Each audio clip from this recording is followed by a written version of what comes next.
Just like we drew it up in his final press conference before the Denver Broncos go to Indianapolis, to the house that Peyton Manning built, and play the Indianapolis Colts on Sunday, Sean Payton revealed the news that insiders have been predicting all along about who's going to be starting. And in this video, we're going to break down the other predictions that they have made and the case that they have built for why Bo Nix is getting the starting job against the Seattle Seahawks on opening day. If you're new to the channel, I'm Ben. I'm a diehard Denver Broncos fan. Cannot believe we get football on Sunday. If you like the Broncos, helps me out a lot if you would like and subscribe to this video. So diving in here, in his press conference, Sean Payton, he has been kind of kicking the can down the road, and we've been waiting for this. 2 days ago, he told us, well, I'll tell you guys tomorrow. And then Joe Lombardi, the offensive coordinator, was the one who was up at the press conference podium. And so Sean Payton didn't have to tell us yesterday. And instead, we wait till a slow news day, just the end of the day Friday, when everybody is out having fun with their family and friends, and no one's going to catch this but us, the diehards. And here's what Sean Payton laid out for what Sunday is going to look like with snaps, and with who's getting the start and what's going to happen. The first phase would be somewhere between 15 and 20, ideally. Stidham will start in phase 1, Nix will be in phase 2, and then Zach will be in phase 3. Nix might get the final series in phase 1. We just got to see where we're at rep-wise. I don't want to go through every... So the starter for the game against Indianapolis Colts is the birthday boy, Jarrett Stidham, who has had a great week at camp, and he's going to get the start. And then Bo Nix will hopefully get a few snaps there with the starting offensive line, the starting receivers and all of that, but he is going to be the second quarterback in.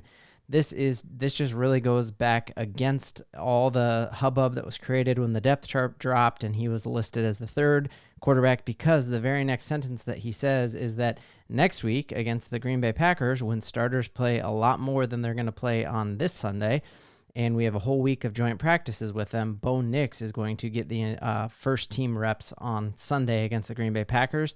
And everyone who has been predicting this and reading all the tea leaves have drawn it up like this. You can look at what DNVR reporters have said on the ground, what Locked On Broncos have said, what dudes on 104.3 The Fan have said is like, yeah, Nix will get it because it's that nod to it. It's the idea that Sean Payton is old school, even just how he released the depth chart and had Nix and all the rookies at the bottom.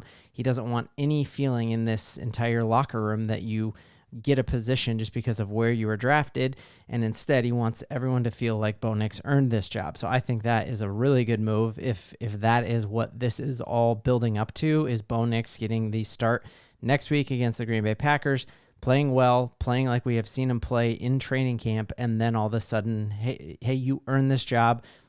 You have played as well as Jarrett Stidham, and you have traits and talents that Jarrett Stidham doesn't. You are more accurate than Jarrett Stidham. He might be a better thrower of the ball, but you have wheels that and can move in ways that he can't.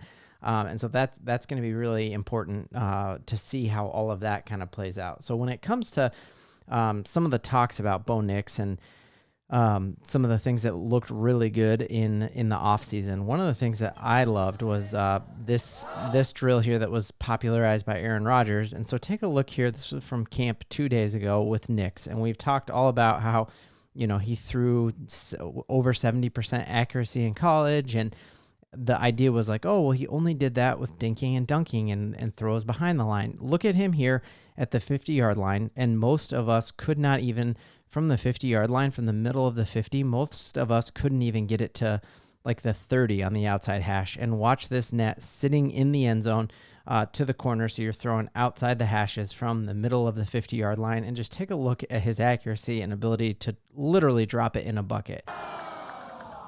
So here he is. His first time taking it. I guess he's on the hash. Still, great throw.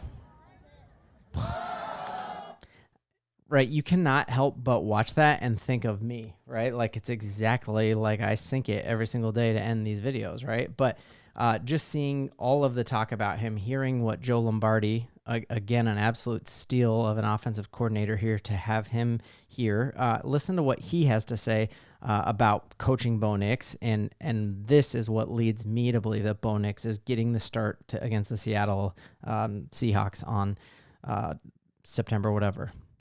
He's everything that you hope for, just with his intelligence and the way he studies and prepares. And, It's really just, the comfort level. When you give them a play and it's new and the defense has a new install, there's a little bit of,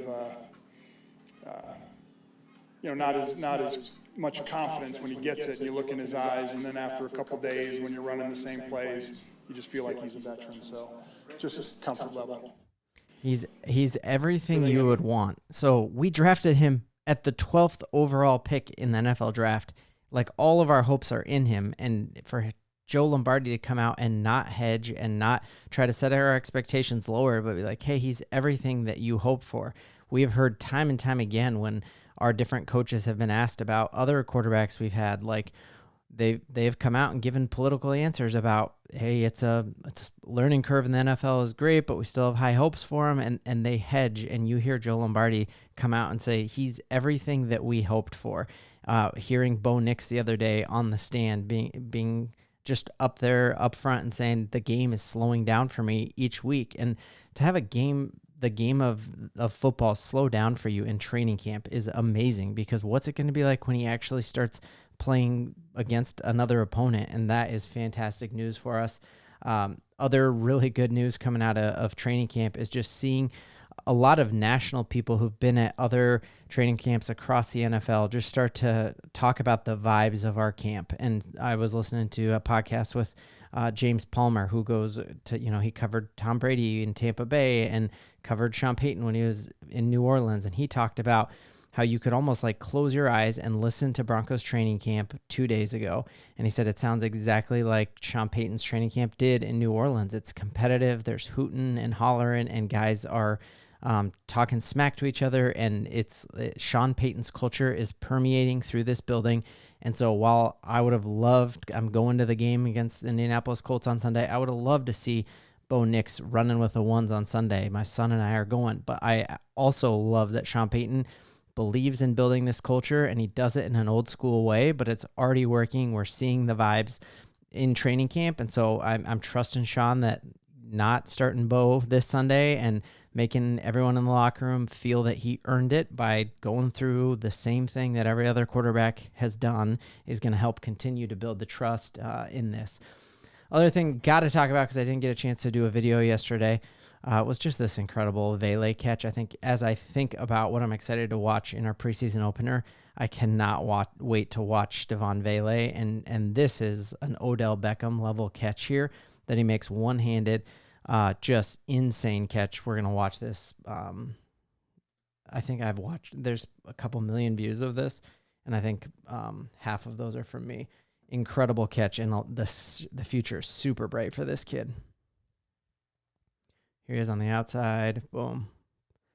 Oh my goodness, one-handed. Doesn't even touch it with his other hand, and that is, everyone was just talking about after this catch, it almost shut down practice, that you had the entire offense flood the end zone to get behind him, and that is the kind of vibes that we love to see in Denver Broncos training camp, and the future is incredibly, incredibly bright, knowing that we have the quarterback Sean Payton has always wanted, and I cannot wait to see him on Sunday. Let me know if you're going to the Indianapolis game, and I will tell you where I'm sitting. I got to get my seats here, and we'll catch you then. We got a lot to believe in.